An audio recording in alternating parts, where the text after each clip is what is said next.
Pero pag hindi mo siya i-convert, mura. Ako naman. Street food! So with... Ha? Yan. Ang bagay na.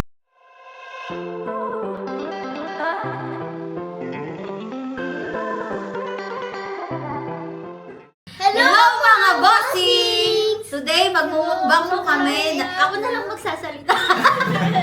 Okay na. Ulit! Hello mga bossing! Today magmumukbang po kami ng street food. So with lugaw! Yay! Okay, mag-start na po tayo kumain. Ano gusto nyo? Kumain na tayo! Dapat First bite! Para sa inyo guys. Ito po ay ang sweet sauce. Ano yung sweet sauce? Ito yung po yung lugaw. Meron din akong ginawa na suka. Ayan. Tapos pwede mo siyang paghaluin with sweet sauce. So meron din tayong kikiam, Ano yung fish ball, and squid ball. Meron din po tayong tokwat baboy.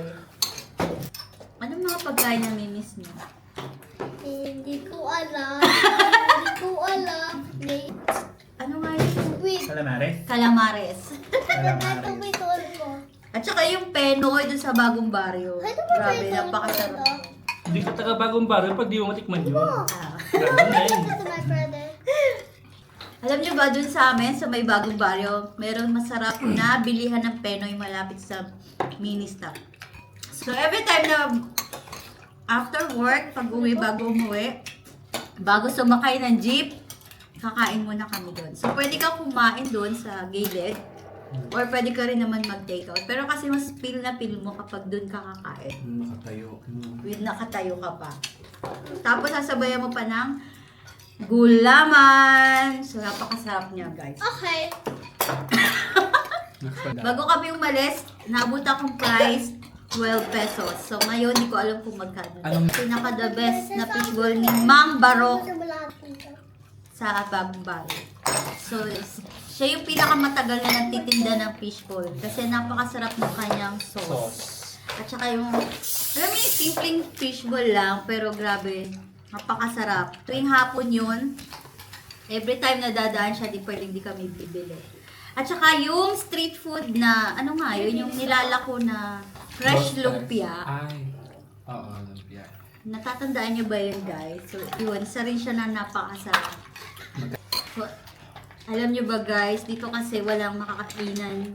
Although ano ba? Tama ba? Although meron makakainan ng mga street Malayo. food, pero medyo malayo. Tsaka piling lugar lang. So, kaya bihira talaga kami makakain ng mga street food.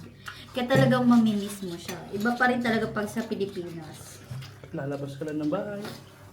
So paglabas mo, may magbibili ka na ng mga pagkain, ready to eat food.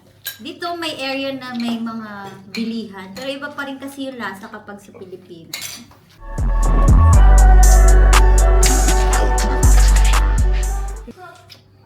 Thank you for watching.